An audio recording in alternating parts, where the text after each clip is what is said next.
Hello dear student. तो हम पढ़ रहे थे सॉल्यूशन और सॉल्यूशन में हम पढ़ रहे थे कॉलिगेटिव प्रॉपर्टी जिसमें हमने relative lowering in vapour pressure वाला केस कंप्लीट किया। अब हम सेकंड केस पे आते हैं जो बहुत इजी और बहुत छोटा होने वाला है। ठीक है, देखो स्टार्ट होते ही खत्म हो जाएगा। तो सेकंड कॉलिगेटिव प्रॉपर्टी हमारी रहेगी that is elevation in boiling point. Elevation in boiling point मतलब कि क्वथनांक में उन्नयन।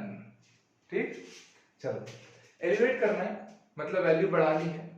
नाम से ही ना चीजें क्लियर होंगी, पर कैसे क्लियर होंगी वो चीजें मैं थोड़े समय बाद जब पूरा पढ़ा दूं उसके बाद मैं आपको बताऊंगा कि कैसे याद रखना है। सबसे पहले एलिवेशन इन बॉइलिंग पॉइंट पढ़ने से पहले बॉइलिंग पॉइंट क्या है आप पहले वो चीज जान लीजिए। बॉइलिंग पॉइंट, तो जैसे हम लोग क्लास में पूछते हैं ना कि भैया बॉइलिंग पॉइंट क्या है, तो बच्चे बड़ा प्यारा आंसर देते हैं क्योंकि मन से सच्चे बच्चे मन से सच्चे बोलते हैं सर लिक्विड जहां बॉईल करता है वो पॉइंट बॉइलिंग पॉइंट है। तो बच्चों ये ना डेफिनेशन क्लास 9th के लिए था। जब आप क्लास 9th में पहली बार बॉइलिंग पॉइंट पढ़ रहे थे ना वहां के लिए सूट करता है। अब थोड़े बड़े हो गए हो, थोड़ा अब थोड़ा साइंटिफिक आंसर देना पड़ेगा और इस चैप्टर के लिए बॉइलिंग पॉइंट का अगर डेफिनेशन बोलना है तो ये मत बोल देना sir temperature where liquids converts into steam और वेपर। यहां आपको जो डेफिनेशन देना है वो क्या देना है तो याद रखना, जितने भी कॉलिगेटिव प्रॉपर्टी पढ़ने वाले हो, अभी आपने एक कॉलिगेटिव प्रॉपर्टी पढ़ा है that is relative lowering of vapour pressure. और ये जो वेपर प्रेशर का कॉन्सेप्ट है ना ये पूरे सॉल्यूशन चैप्टर में ना रिपीट होते रहेगा। मतलब एक ही चीज एक बार सारा दवाई काम खत्म। ठीक है, बोलते हैं ना एक ही इलाज करो उससे सारी की सारी बीमारी दूर हो जाए, तो वही कॉन्सेप्ट है हमारा वेपर प्रेशर का। अगर आपको बॉइलिंग पॉइंट बताना है तो बॉइलिंग पॉइंट का मतलब अब जान लेना। अब क्या रहेगा इसका डेफिनेशन, तो where temperature where vapour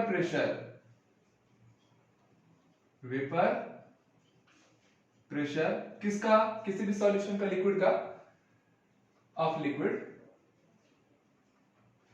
is equal to atmospheric pressure.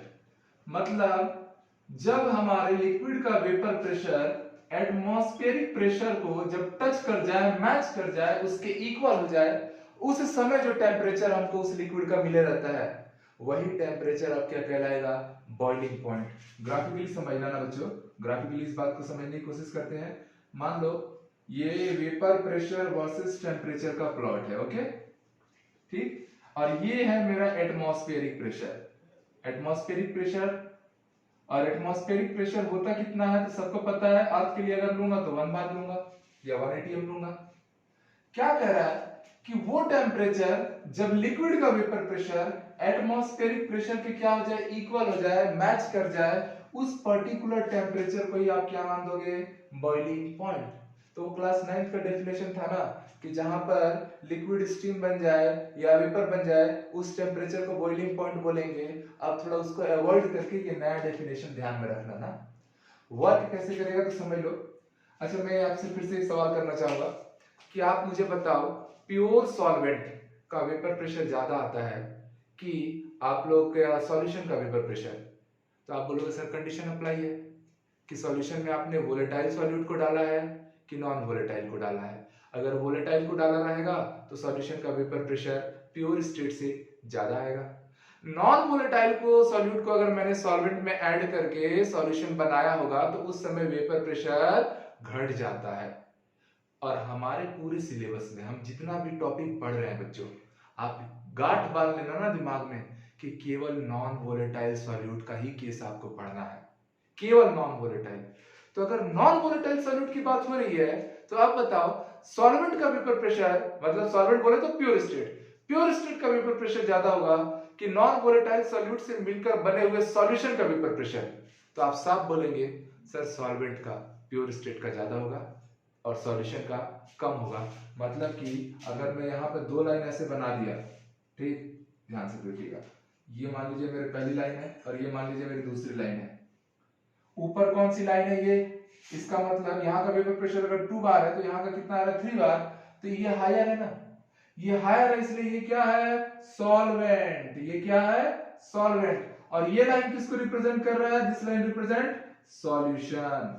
बात समझ में आया, सॉल्वेंट का वेपर प्रेशर ज्यादा होगा क्योंकि वो प्योर स्टेट में है और सॉल्यूशन तो नॉन वोलेटाइल एडेड है, कम होगा। प्यारे बच्चे जब ये लाइन ना, ये वेपर प्रेशर की लाइन है, जब ये लाइन जाके एटमॉस्फेरिक प्रेशर को जब टच करेगी, एटमॉस्फेरिक प्रेशर मतलब 1 atm को जब टच करेगी, उस समय जो टेम्परेचर आया रहेगा वही टेम्परेचर आप लोग का क्या कहलाएगा बॉइलिंग टेम्परेचर। बात समझ में आ रहा है। तो ये बॉइलिंग टेम्परेचर किसका है सॉल्वेंट का। सॉल्वेंट क्या होता है प्योर स्टेट, इसलिए हम लोग इसको क्या बोलेंगे बॉइलिंग टेम्परेचर। और प्योर को हम लोग किससे रिप्रेजेंट करते हैं हमेशा नॉट के सिंबल से। सिमिलरली ये देखो ये वेपर प्रेशर बढ़ रहा है और यहां जाके टच करेगा, तो जब वेपर प्रेशर एटमॉस्फेरिक प्रेशर के इक्वल हो जाए उस समय जो टेम्परेचर स्केल पे टेम्परेचर लेते हो उसी टेम्परेचर को आप क्या लेते हो बॉइलिंग पॉइंट। इसको क्या बोल रहे हैं बॉइलिंग टेम्परेचर, किसके लिए सॉल्यूशन के लिए, इसलिए यहां नॉट मत लगाना ना, केवल यहां नॉट लगा। और इन दोनों के बीच का जो गैप है इसको आप लोग बोलोगे चेंज इन बॉइलिंग पॉइंट, या यही हमारा कहलाएगा डेल्टा टीबी, क्या कहलाएगा एलिवेशन इन बॉइलिंग पॉइंट। क्यों एलिवेशन नाम दिया, क्योंकि बच्चों ध्यान समझना ना, आप साफ साफ यहां पे देख पा रहे हो कि डेल्टा टीबी क्या है, तो भैया फाइनल माइनस इनिशियल, ठीक। और आपको यहां से क्लियर हो जा रही है बात कि अगर मैं ये बोलूं कि इन दोनों टेम्परेचर में कौन सा टेम्परेचर बड़ा है, तो आप बोल रहे हो सर फाइनल टेम्परेचर मतलब टीबी बड़ा है टीबी नॉट से। ये जो टेम्परेचर ये जो बॉइलिंग पॉइंट है ये सॉल्वेंट प्योर केस में है, अभी सॉल्यूशन बना नहीं है, तब का बॉइलिंग पॉइंट है। और ये सॉल्यूशन का बॉइलिंग पॉइंट है, सॉल्यूशन तो बाद में बनता है ना, जब प्योर सॉल्वेंट में आप लोग सॉल्यूट ऐड कर देते हो। पकड़ना बात को। तो आप देख पा रहे हो कि बाद वाला टेम्परेचर ज्यादा है, इनिशियल टेम्परेचर कम है, इसका मतलब कि जो प्रोसेस हुआ उसमें टेम्परेचर में क्या हुआ इंक्रीमेंट हुआ, एलिवेशन हुआ। इसीलिए तो आप इस टेम्परेचर को क्या नाम देते हो बॉइलिंग पॉइंट, और आप इसको पूरा क्या पढ़ रहे हो एलिवेशन इन बॉइलिंग पॉइंट, क्योंकि बाद का टेम्परेचर क्या हो गया है एलिवेट हो गया है, बढ़ गया है। और बाद का टेम्परेचर मतलब सॉल्यूशन की बात हो रही है, सॉल्यूशन का टेम्परेचर बढ़ गया है। छोटे छोटे पॉइंट्स को चलो बच्चों हम नोट कर लेते हैं कि भैया टीवी नॉट क्या है, टीवी नॉट है आप लोग का बॉइलिंग पॉइंट या boiling temperature of pure solvent का। और टीवी क्या है, तो टीवी है हमारा बॉइलिंग पॉइंट किसका ऑफ सॉल्यूशन, क्योंकि अब उसमें नॉन वोलेटाइल सॉल्यूट मिल गया है। और डेल्टा टीवी क्या है, डेल्टा टीवी क्या है, यही है हमारा elevation in boiling point. Elevation in boiling point क्यों कह रहा हूं, क्योंकि भैया फाइनल टेम्परेचर इनिशियल टेम्परेचर से क्या है ज्यादा है, मतलब वैल्यू एलिवेट हुई है, और ये चेंज क्या कहलाएगा एलिवेशन कहलाएगा। तो बॉइलिंग पॉइंट के टेम्परेचर में एलिवेशन हो गया, तो this is the final result. अब हम लोग को क्या करना है, अब हम लोग को थोड़ा मैथमेटिकल ऑपरेशन यूज करना है, ठीक। तो मैं इसको रफ कर रहा हूं थोड़ा सा स्पेस बनाने के लिए, कि ये जो चेंज इन टेम्परेचर आता है ना, इसी को आप लोग क्या बोल रहे हो elevation in boiling point. TB मतलब बॉइलिंग टेम्परेचर है, ठीक है। और डेल्टा क्या बता रहा है डिफरेंस को, यहाँ डिफरेंस कैसा आया है पॉजिटिव डिफरेंस आया है, राइज किया है वैल्यू, तो इसलिए हम इसको बोल रहे हैं एलिवेशन इन बॉइलिंग पॉइंट।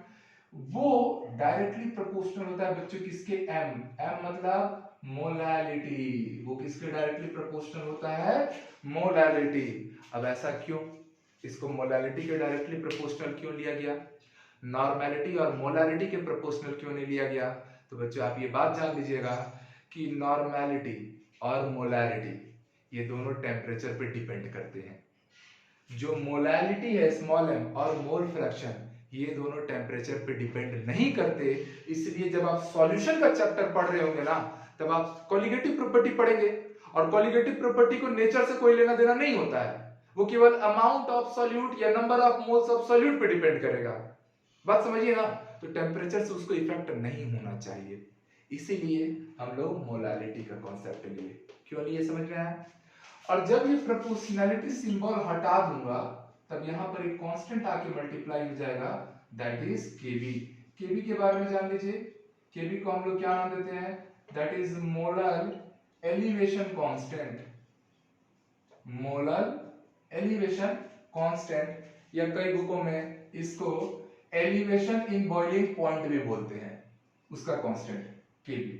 और स्मॉल एम तो मैंने बता दिया मोलारिटी है। एक काम करता हूं, ये तो चलो मेरा एक फॉर्मूला मिल गया, मैं इसी फॉर्मूले को थोड़ा सा यहां फिर से लिखता हूं। क्या मिला था मुझे, डेल्टा टीबी इक्वल टू क्या आया, केबी इंटू मोलारिटी। बच्चे बच्चे को पता होता है ना कि मोलारिटी क्या होता है, तो याद तो होगा, इसलिए तो मैंने पहले से आप लोग को प्लेलिस्ट में मोलारिटी नॉर्मेलिटी जो बेसिक मोल कॉन्सेप्ट है उसको पहले मैंने पढ़ा के वीडियो अपलोड कराया है सॉल्यूशन स्टार्ट करने से पहले, क्योंकि वही चीजें अब यहाँ पर यूज हो रही हैं।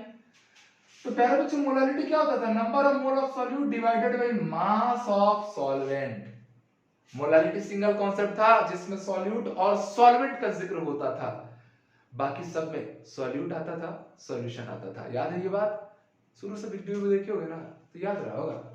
अच्छा ये मास किस में लेना है, किलोग्राम में, गलती से ग्राम में लेते हो तो क्या लेंगे 1000, और क्वेश्चन तो हमेशा ग्राम में ही देगा, केमिस्ट्री के क्वेश्चन किलोग्राम में तो लिए नहीं जाएंगे कि 1 किलोग्राम NaOH का रिएक्शन आप 5 किलोग्राम एसिटिक एसिड से करा रहे हो, ऐसा तो होता नहीं है, ग्राम ग्राम में देता है वो, ग्राम में लेने के कारण ऊपर 1000 का मल्टीप्लाई हो गया। अब आप सबको पता है एक और बात कि नंबर ऑफ मोल जो होता है वो क्या होता है, given mass upon molecular mass. यहां पुट कर दिया मैं, तो डेल्टा टीबी की फाइनल वैल्यू कितनी आ जाएगी, केबी इनटू इस मोलारिटी की जगह पे आप ये फॉर्मूला यूज करो, और एनबी की जगह पे आप क्या लिखोगे, डब्ल्यू बी अपॉन में M B into W A into ऊपर में क्या आ गया 1000। तो this is the final formula in terms of given mass and molar mass. ठीक है दोस्तों, अच्छे से ये बात समझ में आई। चलो ये पूरा कहानी जब तक यहां तक है पूरा नोट कर लो, एक बार कर लिए नोट। अब थोड़ा सा मैं हटा रहा हूं ना, इस सेगमेंट को बस हटा देता हूं, ठीक, क्योंकि यहीं से थोड़ी चीजें और आगे बढ़ा दूं। अगर आपको मॉलिक्यूलर मास mb का फॉर्मूला लाना होगा तो वो क्या आ जाएगा, साफ साफ दिख रहा है, kb into W B into 1000 upon में डेल्टा टीबी नीचे आ गया, और पहले से यहाँ कौन है, डब्ल्यू है। हमारा हर बार क्या रहता है, रिजल्ट में हम लोग सॉल्यूट का मॉलिक्यूलर मास कंसीडर करते हैं, यही बार बार हम लोग को फॉर्मूला लाना रहता है। फाइनल फॉर्मूला कोई भी कोलिगेटिव प्रॉपर्टी पढ़ो, आपने रिलेटिव लोअरिंग भी पढ़ा होगा, लास्ट में एमबी का फॉर्मूला लाया होगा, और अभी भी हम लोग लास्ट में मॉलिक्यूलर मास ऑफ सॉल्यूट का फॉर्मूला लाए। तो आप ये सारी चीजों को अच्छे से नोट कीजिए। अब हम न्यूमेरिकल बनाएंगे, इतना ही था आपको एलिवेशन इन बॉइलिंग पॉइंट। अब ये फॉर्मूले आपके पास मिल चुके हैं, जिन जिन को मैंने बॉक्स में रखा है, सीधे यूज करना है और डायरेक्ट आंसर लाना है। मैंने पहले भी बोला है ना, कोलिगेटिव प्रॉपर्टी सबसे इजीएस्ट पार्ट है इस चैप्टर का, और पूछे जाने वाला पार्ट भी है। चलो बच्चों, एक एकदम आसान सा बबुआ जैसा सवाल जो एनसीईआरटी के टेक्स्ट बुक में है। देखो क्वेश्चन तो आपको 10 जगह से प्रैक्टिस करनी पड़ेगी, 10 जगह बोलना ऐसे गलत है, मतलब किसी एक पर्टिकुलर बुक से आपको पूरा प्रैक्टिस करना पड़ेगा। मैं बस कॉन्सेप्ट की बिल्डिंग के लिए 2-4 न्यूमेरिकल आपके सामने रख रहा हूँ, ठीक है। तो एक तो 2-4 न्यूमेरिकल रखता हूँ यार, उसको भी अरे न्यूमेरिकल नहीं बनाएंगे सरेंडर, ऐसा नहीं करना है, मेहनत हम भी कर रहे हैं तो आपको भी करना है। चलो आ जाओ सवाल पे देखते हैं। सवाल से तो हमेशा पहले डाटा चुराया करो ना, क्या क्या डाटा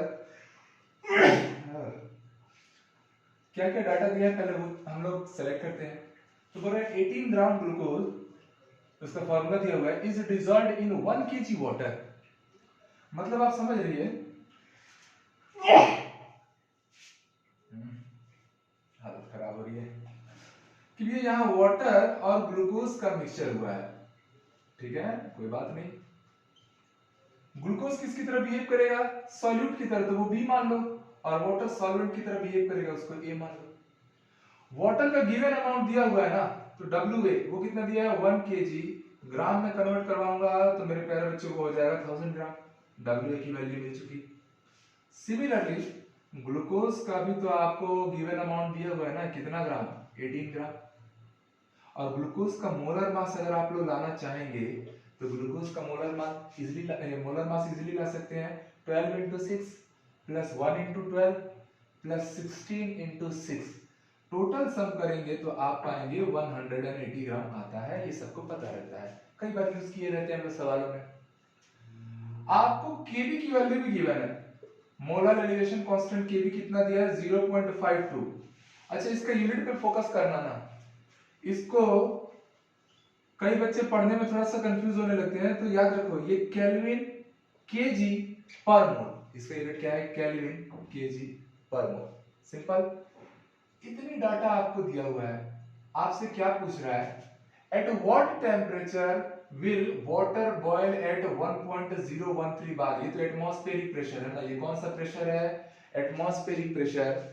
तो अगर एटमॉस्फेरिक प्रेशर पे कोई चीज बॉयल हो रही है उस समय आपको वाटर का बॉइलिंग टेम्परेचर लाना है, तो कोलिगेटिव प्रॉपर्टी में आने लगा ये। मतलब आप समझिएगा कि जो वाटर होता है उसका प्योर स्टेट में जो बॉइलिंग टेम्परेचर आता है वो आप सबको पता है कितना होता है 100.15 डिग्री सेल्सियस। केल्विन में अगर मैं कन्वर्ट करता हूं तो ये 373.15 केल्विन के आसपास आता है जब वाटर प्योर है ना। अराउंड 100 डिग्री सेल्सियस ले लेते हैं हम लोग, बट एग्जैक्टली इतना इसके आसपास लेना रहता है। आपसे पूछ रहा है कि वाटर किस टेम्परेचर पे बॉईल करेगा, आपको वो टेम्परेचर लाना है। प्योर स्टेट का टेम्परेचर तो बचपन से पता है, हमको इस सवाल के अकॉर्डिंगली टेम्परेचर बॉइलिंग टेम्परेचर ले आना है। ठीक है, तो क्या लाना है नहीं लाना है बात की बात, हमको जो पता है हम वो लगाएं। हमने क्या पढ़ा है बच्चों कि जो change elevation in boiling point होता था ना वो डायरेक्टली प्रोपोर्शनल मोलालिटी आता था, और प्रोपोर्शनलिटी सिंबल हटाता था तो केबी इनटू एम आता था। और इसी को जब मैं सॉल्व करता था तो ये केबी ऊपर में डब्ल्यू बी इंटू 1000 अपॉन में M B into W A होता था, जहां डब्ल्यू ए किस में देना चाहिए ग्राम में। ठीक है, तब 1000 का मल्टीप्लाई कराना। तो एक काम कीजिए ना, आप सारा डाटा रखना शुरू कीजिए। डेल्टा टीबी, ठीक है, इज इक्वल टू केबी, तो हमको पता है केबी कहां दिया 0.52 इंटू अंदर में है डब्ल्यू बी 18 है इंटू 1000 अपॉन में नीचे में एमबी कितना आया है 180 इंटू डब्ल्यू ए कितना है 1000, डब्ल्यू ए कितना है 1000, क्योंकि इसको मैंने ग्राम में ले लिया ना, ग्राम में लिया तभी तो 1000 के ऊपर मैं मल्टीप्लाई करा के चल रहा हूँ। किलोग्राम में लेते तो यहाँ 1 रखते और यहाँ 1000 का मल्टीप्लाई भी नहीं कराते, कुल मिला जुला के तो 1 ही आना है। ठीक है, मतलब ऊपर नीचे कैंसिल हो गया, ये वही तो हुआ। तो आप यहाँ से समझ पाइए हो गया 0.52 ऊपर 18 नीचे 180 मतलब 1/10। तो सॉल्व करने पे ये कितना है 0.052। ठीक है, ये मेरा डेल्टा टीबी आ गया। अब प्यारे बच्चों डेल्टा टीबी अभी तो देखे थे वो क्या था टीबी माइनस टीबी नॉट ना, क्योंकि यहाँ पर फाइनल टेम्परेचर सॉल्यूशन का टेम्परेचर प्योर स्टेट से क्या होता है ज्यादा होता है, क्योंकि नाम में ही है ना एलिवेशन। एलिवेशन मतलब किसको रिपोर्ट करेगा, कोलिगेटिव प्रॉपर्टी रिपोर्ट करती है सॉल्यूशन को। तो सॉल्यूशन की वैल्यू सॉल्वेंट की वैल्यू से बढ़ गई है, एलिवेट हो गई है, इसलिए टीबी माइनस टीबी नॉट। ये कितना है 0.052 टीबी, यही तो लाना है, इसकी वैल्यू ही लानी है।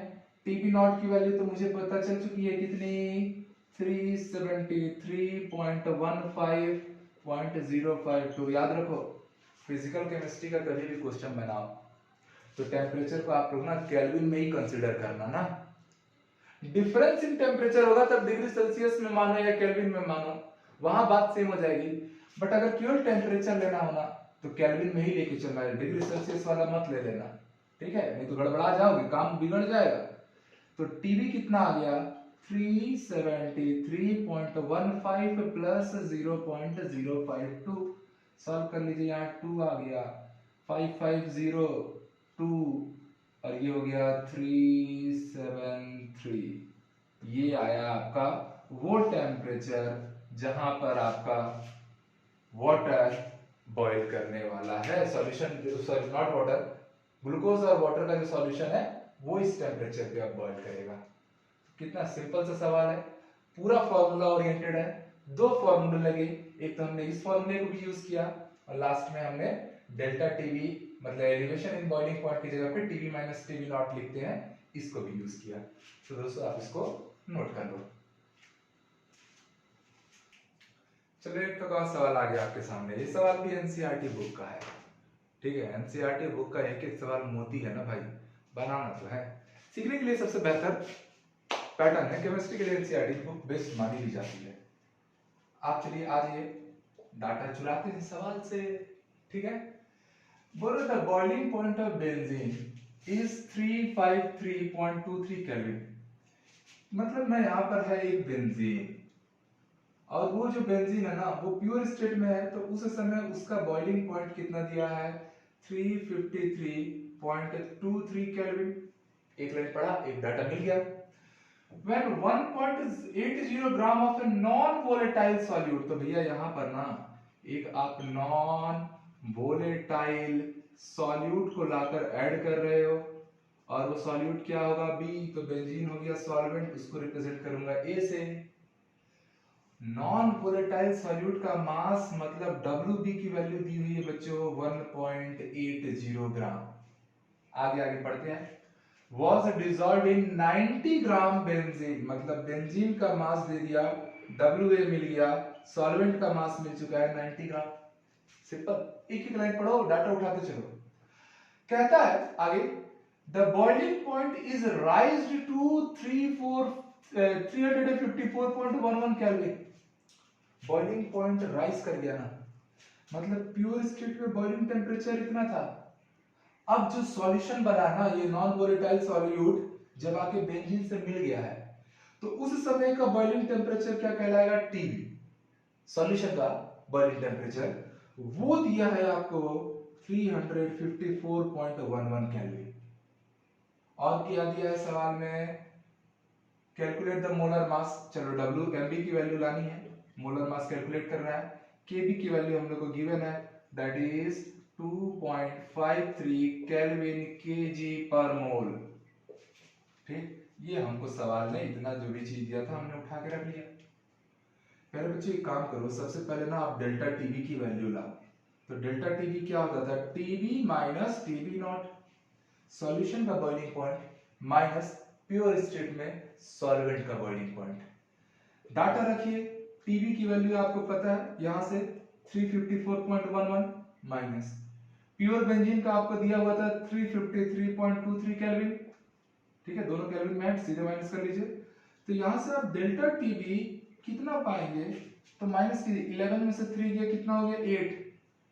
यहाँ इसको 11 करने के लिए यहां से आपने इसको कैरी कर लिया था, तो ये हो गया फिर से 8.3 हो गया 0 0 0, तो दिस इज 0.88 केल्विन आपका क्या आ रहा है डेल्टा TB की वैल्यू यूज करेंगे। अभी आगे और बढ़ते हैं। हमको क्या लाना है, मॉलिक्यूलर मास MB। क्या आपने MB का फॉर्मूला पढ़ा था? बिल्कुल पढ़ा था, आपने ये फॉर्मूला तो पढ़ा था ना, delta TB is equals to KB into molality. और KB एक ही फॉर्मूला याद रखा करो, बहुत ज्यादा आपको 10 ठोक अलग अलग फॉर्मूले रटने की जरूरत नहीं है, क्योंकि एक ही फॉर्मूले से बाकी फॉर्मूले तो बनते जाने हैं ना भाई। तो MB का फॉर्मूला क्या मिलने वाला था, MB इज इक्वल टू क्या हो गया, KB into WB into 1000 upon delta TB, नीचे चले गया इंटू WA। तो देखो मैं जो भी सवाल कराऊंगा ना, हर सवाल में ना थोड़ा वैरायटी आएगा। पहले आप लोग डेल्टा TB की वैल्यू ला रहे थे, इस बार आप लोग मॉलिक्यूलर मास ऑफ सॉल्यूट लाने जा रहे हो ना MB की वैल्यू। और ऐसे सवाल ना आपका बोर्ड ज्यादा पूछता है, ठीक है। डाटा अब कुछ तो रखा नहीं है, सारा डाटा आपके पास अवेलेबल है, रखते जाओ उनकी जगह पे और सॉल्व कर दो। तो this is 2.53 multiplied by WB कितना है भैया, कहां है WB, 1.80 into 1000 divided by delta TB तो मैंने ला लिया, कितना 0.88, और WA है हमारा 90 ग्राम, कितना है 90 ग्राम। सिंपल, सॉल्व करना इसको, देखो सॉल्व करने में घबराने का नहीं, आराम से जाने का। क्या करता हूं मैं, ध्यान देंगे, 2.53 को रहने दो, टेंशन फ्री रहो। इसको क्या मैं 18 लिख सकता हूं, ये मान लो 180 इंटू 10 की पावर -2 तो लिख ही सकता था, सिंपल। अब बगल में क्या है 1000 को 10 की पावर 3 लिख दिया। अरे 1.80 को मैंने 180 इंटू 10 की पावर -2 लिखा है, और कुछ नहीं। नीचे आ जाओ, नीचे है 0.88 मल्टीप्लाइड बाय 90, तो तो मेरे प्यारे बच्चों ये 90 और ये 180 सीधे सीधे कैंसिल कर दिया 2 में। ओके, तो यहाँ से अब आप लोग देख पा रहे हो ये 2.53 इंटू 2 और यहाँ से 10 की पावर क्या बचेगा 1, तो ये 20 हो गया ना। कितना हो गया ये 20 इंटू 2.53 डिवाइडेड बाई क्या चल रहा है 0.88। मल्टीप्लाई कराओगे जब आप इसको 20 में 2.53 को, तो आपको ऐसे ही दिख रहा है, ये हो गया 60245 50.6 आया। कितना आया 50.6 डिवाइडेड बाई 0.88। 0.88 1 से थोड़ा छोटा है, इसलिए जब इसको आप लोग सॉल्व करेंगे ना तो फाइनली जो आपका मॉलिक्यूलर। चलो बच्चों एक और सवाल, ठीक है, हम लोग नंबर ऑफ क्वेश्चन प्रैक्टिस कर रहे हैं ताकि आपको ज्यादा इधर उधर घूमना ना पड़े। थर्ड सवाल ना, सवाल सॉल्व करने के लिए डाटा कलेक्ट करना है।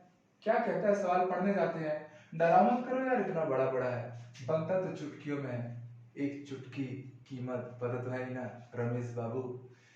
क्या कह रहा है, the solution of 2.5 gram of a non volatile solid in 100 gram of benzene. मतलब भैया यहाँ है बेंजीन और यहाँ है आपका नॉन वोलेटाइल सॉल्यूट, ठीक है, और ये दोनों मिलकर क्या बनाएंगे, एक बढ़िया सा प्यारा सा सॉल्यूशन। ठीक, आपको बेंजीन, बेंजीन सॉल्वेंट है इसलिए ए, सॉल्यूट मतलब बी। बेंजीन का मास दिया है बच्चों, कितना ग्राम बेंजीन में डिसॉल्व किया गया, तो 100 ग्राम में। और कितना ग्राम सॉल्यूट था आपका, तो सॉल्यूट आपका था 2.5 ग्राम, 2.5 ग्राम ओनली। ठीक, आगे कह रहा है the solution boiled at 0.42 degree Celsius higher than the boiling point of pure benzene. बच्चे ये जो यहां से लेकर यहां तक का लाइन है ना, ये इस सवाल को खास बनाता है, इसलिए मैं ये सवाल आपको करा रहा हूं, क्योंकि यहां पर ना तो आपको टीबी की वैल्यू दी हुई है और ना ही टीबी नॉट की वैल्यू दी हुई है। आपको स्टेटमेंट दिया हुआ है the solution boiled at 0.42 degree Celsius higher than the boiling point of pure benzene. मतलब समझो, प्योर बेंजीन का जो बॉइलिंग पॉइंट मान लो कुछ टेम्परेचर रहा होगा 200 डिग्री सेल्सियस रहा होगा, ये 80 डिग्री सेल्सियस रहा होगा फॉर एग्जांपल। सवाल का स्टेटमेंट कहता है कि जो सॉल्यूशन का बॉइलिंग पॉइंट आएगा ना, उसका प्योर बेंजीन से 0.42 डिग्री सेल्सियस ज्यादा है। मतलब अब सॉल्यूशन का बॉइलिंग पॉइंट कितना हो जाएगा 80.42 डिग्री सेल्सियस। मतलब आप स्टेटमेंट से इस कंक्लूजन को निकाल पाए कि इस बार हमारा डेल्टा टीबी दिया हुआ है कितना 0.42 डिग्री सेल्सियस। फिर बोलोगे सर हमने तो ये बात याद रखी है कि कभी भी टेम्परेचर डिग्री सेल्सियस में देता है फिजिकल केमिस्ट्री के क्वेश्चन बनाते समय उसको तुरंत केल्विन में कन्वर्ट करना, पर यहां मत करना, क्योंकि बच्चों आप ना बेंजीन के प्योर स्टेट का टेम्परेचर मान लो 80 डिग्री सेल्सियस बोला था, उसको केल्विन में पलट दो, जो सॉल्यूशन बना उसका टेम्परेचर है 80.42 डिग्री सेल्सियस, उसको भी केल्विन में पलट दो, दोनों बार 273 ऐड किए होगे केल्विन में पलटने के लिए। जब डेल्टा टीबी लोगे तो टीबी माइनस टीबी नॉट करोगे तो वो 273 माइनस हो जाएगा। कहने का मतलब मेरा क्या है कि जब चेंज इन टेम्परेचर देगा ना, तो चेंज इन टेम्परेचर चाहे डिग्री सेल्सियस में दिया हो चाहे केल्विन में दिया हो, वो सेम आता है। वो क्या आता है, सेम आता है। क्यों सेम आता है तो बाद में आपको बता दिया। तो यहाँ पर इसको अलग से 273 ऐड करके ना केल्विन में मत पलटना, क्योंकि यहाँ टेम्परेचर नहीं है, यहाँ चेंज इन टेम्परेचर है। इस पॉइंट को एकदम मैंडेटरी आप लोग दिमाग में रखेंगे। ठीक, अब आगे पढ़ते हैं। इफ मोलर एलिवेशन कांस्टेंट, भैया मोलर एलिवेशन कांस्टेंट के बी की वैल्यू दी हुई है बेंजीन के लिए, दैट इज 2.6 केल्विन पर मोल किलोग्राम, या केल्विन किलोग्राम पर मोल भी बोल सकते हो, बात तो सेम है। आपसे बोल रहा है find the molecular mass of non volatile solute, MB की वैल्यू लानी है। इतना तो फार्मूला लगा के सीख ही रहे हो कि mb इज इक्वल्स टू क्या लेते हो, kb wb 1000 divided by delta tb wa। तो फिंगर टिप्स पे याद हो गया होगा, kb की value 2.6 into wb 2.5 into 1000 divided by delta T, चाहे डिग्री सेल्सियस में दिया हो चाहे केल्विन में दिया हो, चेंज इन टेम्परेचर की वैल्यू सेम आती है, अलग से केल्विन में मत पलट देना ना। तो दिस इज 0.42 और डब्ल्यू कितना है हमारे पास 100 ग्राम, तो दिस इज 100। तो चलिए मल्टीप्लाई करते हैं, 2.6 और 2.5 का मल्टीप्लाई करूंगा तो ये मुझे ऐसे ही 65 दिख रहा है। 65, अरे 25 इंटू 25 625 होता है, पर ये 26 से मतलब एक बार और जोड़ना ना, तो ये 65 इंटू 1000 हो गया ना, सॉरी ये 6.5 है, 6.5 इंटू क्या हो रहा है 1000 डिवाइडेड बाय 0.42 इंटू 100 मतलब 6500 डिवाइडेड बाय 42 डिवाइडेड बाय कितना 42 कर लो, ठीक है। अब बाकी तो सॉल्व करने तो आता ही है सबको, तो यहाँ से आप लोग मॉलिक्यूलर मास ला लीजिए, मेरे ख्याल से अराउंड 154 पॉइंट समथिंग आएगा, ये इसी को आप लोग 155 ग्राम पर मोल ले लेना, ठीक। था आप लोग का किससे related concept, second colligative property relative sorry elevation in boiling point. अच्छे अच्छे सवाल बनाए, सारा चीज एकदम मुझे लगता है बच्चों को क्रिस्टल क्लियर हो चुका होगा। ये सारा सवाल आप लोग नोट्स में लिखा करो ना, क्योंकि ये सारे सवाल या तो एनसीईआरटी के रहते हैं या आईआईटी या मेडिकल में नीट के पेपर में आए हुए सवाल रहते हैं। मैं केवल स्टैंडर्ड क्वेश्चंस को ही क्लास में करवाता हूं भाई, ताकि आपकी तैयारी वही हो ना, एकदम सटीक चलो, ठीक है, बेस्ट करना है, कोई एवरेज रख नहीं जीना है हम लोग को। चलो मिलते हैं अगले क्लास में, जिसमें हम लोग पढ़ेंगे third colligative property depression in freezing point. मतलब आज हम लोग गर्म हुए हैं, अगले क्लास में हमको ठंडा हो जाना है, और वो कॉन्सेप्ट हूबहू इसका छोटा भाई है। मतलब अगर ये अच्छे से समझ में आ गया ना तो उसके में कुछ रखा ही नहीं है। मिलते हैं अगले क्लास में, तब तक के लिए खुद का खूब ख्याल रखो। Have a very great day.